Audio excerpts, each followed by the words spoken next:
Changing your primary email on HSBC North America is a straightforward process. Follow these steps to ensure your email is updated correctly. Step 1. Log into your account. Visit the HSBC North America website and log into your online banking account using your credentials.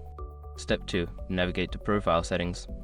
Once logged in, locate the Profile or Settings section in your account dashboard. This is usually found in the menu or under your account options. Step 3. Select Email Preferences.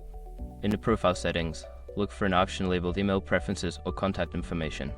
Click on this option to proceed. Step 4. Update your email address. Secure your accounts before moving on. People seriously underestimate how often personal information gets exposed online now.